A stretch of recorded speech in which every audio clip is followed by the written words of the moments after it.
Eastern Poland, 1942. The morning fog clung to the forest edges, curling around the tall pines and settling in the cold, damp soil. In a small clearing near a village, a group of German soldiers stood in formation. Their rifles were polished, uniforms impeccable, and boots perfectly aligned in the mud-soaked ground. Yet, for most of them, the discipline felt hollow. The orders they had received were clear: execute the prisoners, enforce the Reich's will, and ensure obedience through terror. But a different kind of order had begun to take root in the hearts of a few, an unspoken law of conscience that demanded they refuse. Lieutenant Karl Fischer, barely 28, had joined the Wehrmacht with a sense of duty and patriotism, believing in honor and the structure of command. But months on the front lines had shattered that illusion. He had seen towns reduced to ashes, civilians beaten or shot for trivial infractions, and families torn apart under the pretext of military necessity. Each atrocity had left him numb, yet awake to the bitter realization that following orders did not equate to morality. The morning's task was a firing squad. A group of civilians, accused of aiding partisans, had been brought to the clearing. Their hands were bound, their faces pale with terror, and their eyes flicked desperately toward the forest, as if salvation might emerge from the mist. Karl stood among the executioners, rifle in hand, his pulse thudding in his ears. The other soldiers shifted uneasily, some glancing at each other, silently questioning the act they were about to commit. Karl's thoughts drifted back to a conversation he had had months earlier with Sergeant Emil Brandt, a man whose quiet courage had impressed him. Emil had once said, "A soldier's first duty is to his conscience. Orders are meaningless if they demand that we betray our humanity." Those words echoed in Karl's mind now, sharper and heavier than any officer's command.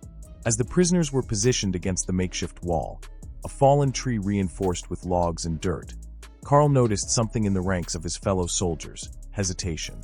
The younger men, conscripts barely out of their teens, trembled visibly. Some avoided eye contact entirely, as if the act they were ordered to commit contradicted every instinct of morality they possessed. Among them, a small group had already made a silent pact. The rifles would be raised, but the bullets would never find their mark. Karl approached Emil, standing slightly to the side. "Are we certain we can do this?" he whispered. Emil nodded subtly, his jaw tight, eyes reflecting the weight of responsibility. "We will not kill them," Emil said. "But we must maintain the appearance of obedience until the last moment. The higher officers cannot know." The officer in charge, Hauptmann Weber, stepped forward, barking orders with a precision that made the rifles feel like instruments of ritual rather than tools of war. "Line up," he commanded, his voice cutting through the fog. "No hesitation. Execute immediately." Karl's heart pounded, but he steadied himself. He glanced at the prisoners. They were not faceless enemies. They were fathers, mothers, and children accused of minor acts of defiance. The sight made the uniform on his back feel heavier than lead. He exchanged a quick glance with Emil and the others who had joined the silent pact. In that instant, no words were needed. They all understood. When the Hauptmann signaled, the soldiers raised their rifles. The prisoners flinched, expecting the volley that would end their lives. But the rifles never fired. Karl's hands were steady, and he aimed with the precision taught to him in boot camp. Yet the bullets remained lodged in magazines, misaligned deliberately by the group in previous nights. Every other soldier in the pact had done the same. They followed the motions of obedience perfectly, mimicking the ritual of a firing squad, but without striking a single life. The fog seemed thicker now, as if holding its breath in anticipation. The prisoners were confused, unsure whether to flee or remain frozen. The Hauptmann shouted, demanding execution, his eyes sharp and searching for hesitation. Karl and Emil maintained their composure, rifles raised, expressions blank. Their bodies obeyed the ritual of the command, but their souls refused the act. One of the younger soldiers, Private Bauer, trembled violently. He had never faced death in such proximity, and the pressure of orders and conscience collided violently within him. Karl whispered to him, "Steady. Follow me. Do what we do. Do not fire." Bauer nodded, tears forming in his eyes, and mimicked Karl's movements. Minutes stretched into an eternity. The Hauptmann paced back and forth, inspecting the rifles, barking orders, and demanding compliance. Yet the soldiers' discipline was flawless. Every gesture, every click of the bolt, every movement of the trigger suggested lethal intent. The illusion was perfect. Finally, Hauptmann Weber approached Karl, scrutinizing his stance. "Are you ready?" he demanded, his voice sharp as a whip. Karl's jaw was set, and he responded with a single nod. The Hauptmann turned to give the signal. At that precise moment, Karl made the decision that would define him. He fired the first shot, not at a prisoner, but into the air. The sound cracked through the fog, deafening in its suddenness. Emil, Bauer, and the others followed, aiming above the heads of the prisoners, sending bullets into the mist and soil. To the prisoners, it must have seemed as if death had been narrowly avoided by divine intervention. To the Hauptmann, it appeared as if the volley had struck, though the target remained unharmed. Chaos erupted in the clearing. The prisoners, sensing an opportunity, scattered toward the tree line, dodging between soldiers' legs and slipping into the mist. Some fell, not from bullets, but from the shock of movement and terrain, yet none were gravely wounded. Karl and Emil provided cover, shouting orders to maintain the facade of execution. The Hauptmann, confused and furious, barked questions and demands, but the soldiers held their composure. By the time the prisoners reached the relative safety of the forest, Karl felt the first wave of relief. They were alive. His hands shook, his breath came in ragged gasps, but no one had died. Emil clapped him on the shoulder, a silent acknowledgement of their shared defiance. The aftermath was delicate. The Hauptmann ordered reports to be written, questioning why so few casualties occurred. Karl and Emil wrote as instructed, carefully documenting events in a way that suggested compliance while hiding the truth of their inaction. They relied on the fog, the confusion, and the quick thinking of the group to cover their refusal. That night, the soldiers gathered in secret, away from the prying eyes of officers. The clearing, now empty except for the echo of footsteps and the lingering scent of gunpowder, had become a place of moral triumph. Karl addressed the group quietly. "We have saved lives today, but we must remain vigilant. The higher-ups will not forgive deviation if discovered. We are treading a dangerous path, but it is the only path that allows us to remain human." Over the following days, the network of conscience within the platoon solidified. Other soldiers, inspired by the courage of Karl, Emil, and their companions, quietly joined the pact. Each act of refusal became a carefully orchestrated performance. The rifles raised, the motions precise, the illusion perfect. They saved lives whenever possible, delayed executions, and manipulated reports to create plausible deniability. Yet the tension never abated. The soldiers lived with the constant fear of exposure. Every new officer brought the risk of discovery. Spies, informants, or careless words could unravel months of careful planning. Karl often stayed awake long into the night, imagining the consequences, rehearsing contingencies, and ensuring that every soldier in the pact knew the risks. The moral weight was immense. Each soldier had to reconcile obedience with conscience, following the letter of orders while subverting their deadly intent. The network's members kept diaries, wrote letters they might never send, and shared whispered reassurances. In the quiet moments, Karl reflected on the paradox of their existence. Soldiers in the Wehrmacht, yet acting as protectors of life, balancing survival with courage. Weeks passed. The clearing remained a place of both horror and hope. Each firing squad assigned to the platoon became an opportunity for moral defiance. Soldiers perfected the illusion. Rifles raised, rifles cocked, gestures precise, yet bullets harmlessly aimed at the sky or ground. Each act saved lives, and each success strengthened their resolve. The most challenging moments were those when officers appeared particularly suspicious. Hauptmann Weber's inspections became more frequent, and the soldiers learned to anticipate scrutiny, adjusting their performance accordingly. They studied the habits of their superiors, noting gestures, speech patterns, and patrol routines. Through observation and careful planning, they created layers of deception that allowed them to continue saving lives without detection. Karl often thought about the prisoners, the civilians who would have perished, and the faces of the terrified men and women in the clearing. He realized that courage was not about heroics or grand gestures. It was about quiet, deliberate acts of conscience. The soldiers of the firing squad had chosen humanity over obedience, and in doing so, had discovered a measure of freedom even within the chains of war.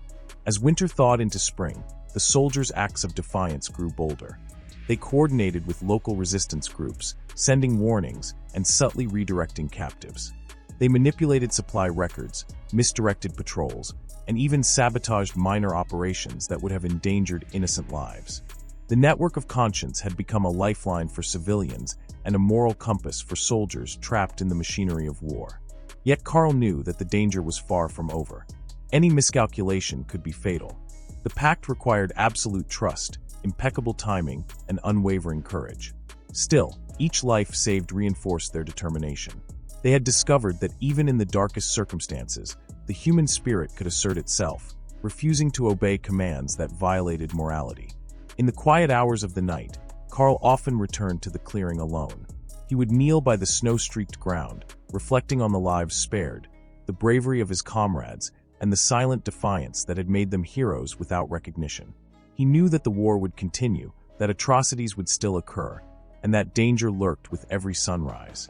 But he also knew that the firing squad that never fired was proof that courage and conscience could survive even in the heart of darkness. Spring in eastern Poland brought a fragile sense of renewal to the land. But for Karl Fischer and the network of conscience within his platoon, danger never ceased. News of partisan activities had increased, and higher command had intensified scrutiny on occupied villages. Reports of escaped prisoners and unexplained failures had begun circulating up the chain of command. Hauptmann Weber, already suspicious after the recent misfires, had begun a personal inspection tour of all units in the region. Every patrol, every operation, and every firing squad was now under a microscope. Karl and Emil convened a secret meeting in the barn behind their barracks. The others, Bauer, the young private who had joined the pact after witnessing the first non-lethal firing squad, and Franz, the medic, were present. The atmosphere was tense, heavy with unspoken fear. "We have to be more careful," Emil said, pacing. "We cannot rely on luck anymore. Weber is too observant. Any irregularity could be fatal." Karl nodded, his eyes scanning the faces of his comrades. "Agreed. We need a plan that allows us to maintain appearances while increasing our capacity to protect civilians. We cannot stop. Every squad we are assigned, every group of prisoners, they depend on us." Franz added softly, "But the closer we get to exposure, the higher the risk. We've been lucky, but luck is not a strategy." Karl considered this. The balance between moral courage and survival had become delicate, almost unbearable. The stakes were now personal, not just for the prisoners, but for themselves. Every day brought a new layer of tension. And yet, he knew they could not back down. To do so would mean betraying everything they had risked their lives to protect. Their first test of the season arrived within days. Intelligence reported that a small village suspected of aiding partisans had been cleared by another unit, yet the prisoners had mysteriously vanished before the official roundup. Hauptmann Weber demanded that Karl's platoon investigate, retrieve any remaining suspects, and report immediately. The mission was a perfect storm: high scrutiny, potential reprisals, and civilians who could easily be caught in the crossfire. As the platoon approached the village, Karl noticed subtle signs of recent habitation. Footprints in the mud, discarded tools, and smoke from a hidden hearth. Civilians had fled, likely aided by local sympathizers or partisan scouts. The risk to his soldiers was high. Weber's presence would leave no room for mistakes. Karl whispered a plan to Emil and Bauer. "We'll approach as if executing orders, but we cannot harm anyone. Our rifles are aligned with the previous plan. No one fires unless absolutely unavoidable, and then only to intimidate." The tension was palpable. The soldiers lined up, rifles ready, faces rigid with obedience. Behind the lines, Karl and Emil ensured that minor manipulations, misaligned sights, subtle blocks in the firing mechanism, were in place. Every precaution was necessary. The major's gaze was notorious for finding weakness in a soldier's hand or hesitation in his eyes. When the prisoners were brought forward, this time a small group of men accused of aiding partisan fighters, the soldiers froze in unspoken terror. The men were ordinary villagers, not hardened combatants. Their faces reflected confusion and fear. The moral dilemma for the firing squad became acute. Every soldier understood that their actions now carried life-or-death consequences. Hauptmann Weber shouted orders, his voice slicing through the mist. "Execute immediately. Do not hesitate. Show no mercy." Karl's pulse raced, but he held his nerve. The rifles were lifted with precision, yet the bullets were harmlessly aimed above the prisoners' heads. Emil, Bauer, and Franz mirrored him, maintaining the illusion of lethal intent. The prisoners flinched at the sounds of the rifles, yet no harm came to them. One of the villagers, a young man no older than Bauer, made a sudden movement, perhaps attempting to flee. Karl reacted instinctively, stepping forward and raising his rifle just enough to signal him to stay still. while Emil whispered instructions in a calm voice. The young man froze, understanding the unspoken message. Karl realized that sometimes courage meant not firing, and sometimes it meant guiding others to safety. The major's frustration mounted. "What is this hesitation? Are your rifles loaded?" he demanded, inspecting Karl's stance closely. Karl responded with a calm nod, explaining the delay with logistical excuses and citing terrain difficulties. Weber appeared temporarily satisfied, but made a mental note to review the reports more closely. After the prisoners were guided safely to the forest edge, Karl allowed himself a brief moment of relief. Yet the danger had not passed. The inspection would continue, and the next assignment could be even more perilous. The soldiers returned to their barracks, exhausted and shaken, aware that each act of defiance tightened the noose around them. Over the following weeks, Karl's network refined their methods.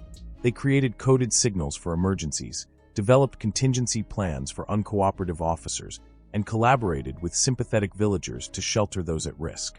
Franz, as medic, became indispensable, attending to injuries from forced labor and minor skirmishes while maintaining secrecy about the firing squad's true methods. The moral weight of their decisions began to exact a toll. Bauer, still a teenager, suffered nightmares of prisoners he might have inadvertently harmed. Emil struggled with the thought of officers who would never understand why he hesitated. Karl himself felt the strain of responsibility in every decision, aware that a single mistake could cost many lives. They leaned on each other, sharing whispered reassurances and brief touches of camaraderie in the quiet hours of night. The next major test came unexpectedly. A new officer, Oberleutnant Richter, arrived with orders for a mass execution of captured civilians accused of collaboration with partisans. The prisoners numbered nearly 50, and the operation was to be carried out immediately. Weber, now fully aware of Karl's platoon, insisted on supervising the execution personally. Karl called an emergency meeting with his network. "This will be our most dangerous operation yet," he said quietly. "We must maintain perfect appearances. Every rifle, every gesture, every word must simulate lethal intent. But we will not fire." The soldiers prepared meticulously. Rifles were subtly misaligned, firing pins blocked, and the formation rehearsed repeatedly. Emil worked to coordinate with local sympathizers to create distractions, ensuring that some prisoners could escape unnoticed. Bauer's hands trembled as he loaded the rifle, but Karl placed a steadying hand on his shoulder. "Remember, courage is acting even when terrified," he whispered. The operation commenced at dawn. The prisoners were brought to the clearing, their hands bound and eyes wide with fear. The soldiers assumed positions, rifles raised. Oberleutnant Richter paced behind them, scrutinizing every move. The atmosphere was tense enough to strangle. Karl could feel his pulse in his temples as he aimed at a prisoner, knowing the rifle would never discharge. As the major gave the command, Karl fired a single shot into the air, followed by Emil and Bauer, creating the illusion of a coordinated volley. The prisoners reacted instinctively, falling to the ground or seeking cover, yet none were harmed. Franz moved discreetly among them, guiding those who could flee into the forest. Richter's face twisted in confusion and anger. He demanded explanations for the apparent failure of the firing squad, but Karl's calm demeanor and precise documentation maintained the ruse. Afterward, the soldiers regrouped in the forest, hearts pounding and bodies trembling. The network had succeeded again, but the psychological toll was evident. Bauer wept quietly, Franz's hands shook, and even Emil appeared pale. Karl, though outwardly composed, felt the weight of responsibility pressing on him like stone. He knew that their luck could not hold forever. Eventually, a miscalculation or betrayal could expose them. Despite the stress, the network's commitment deepened. They understood that their actions were not merely about survival. They were about preserving humanity in a world consumed by cruelty. Each act of defiance was a quiet rebellion, a testament to conscience over blind obedience. Tension escalated further when reports of internal investigations reached the platoon. Officers were reviewing all operations in the region, including minor inconsistencies in logs and reports of prisoners who had miraculously escaped. The investigation threatened to expose Karl's network. He realized that they could not continue relying solely on misaligned rifles and deception. They needed a more comprehensive plan to protect the prisoners while maintaining appearances. Karl devised a multi-layered strategy. He would use the terrain to create natural cover for prisoners, collaborate with sympathetic villagers to provide hiding places, and coordinate distractions during inspections. Emil and Bauer were tasked with manipulating reports and logs to create plausible explanations for every anomaly. Franz's medical expertise would ensure that any injuries sustained during escapes appeared accidental. The network worked tirelessly, rehearsing scenarios and planning contingencies with precision. The following operation would test the limits of their courage. 50 prisoners were scheduled for execution, the largest number yet. Karl and Emil briefed the network in the dead of night, emphasizing the importance of composure, timing, and unwavering attention to detail. Each member understood that failure could be catastrophic. Yet the prospect of saving so many lives infused them with determination. When the day arrived, the platoon moved into position. Rifles were raised, soldiers assumed their roles, and the prisoners were positioned against the clearing's backdrop. Oberleutnant Richter observed intently, scrutinizing every gesture. The tension was unbearable. Karl's finger hovered on the trigger, yet he knew the rifle would not fire. Emil and Bauer mirrored his actions flawlessly. At the signal, Karl fired into the air. Emil and Bauer followed. The prisoners instinctively dropped to the ground or sought cover, yet none were harmed. Franz guided those able to flee, ensuring their escape into nearby woods. Richter's face twisted in fury and confusion, yet Karl's calm demeanor and meticulous documentation maintained the illusion of compliance. As the platoon withdrew, Karl allowed himself a rare moment of relief. 50 lives had been spared. The network had succeeded against overwhelming odds. Yet the danger remained. Every officer, every inspection, and every operation posed the risk of exposure. Karl knew that their struggle was far from over. In the quiet hours of night, Karl reflected on the paradox of their existence. They were soldiers in the Wehrmacht, yet had become protectors of life. Each act of defiance required courage, precision, and unwavering moral conviction. The firing squad that never fired had become a symbol of humanity within a world consumed by violence.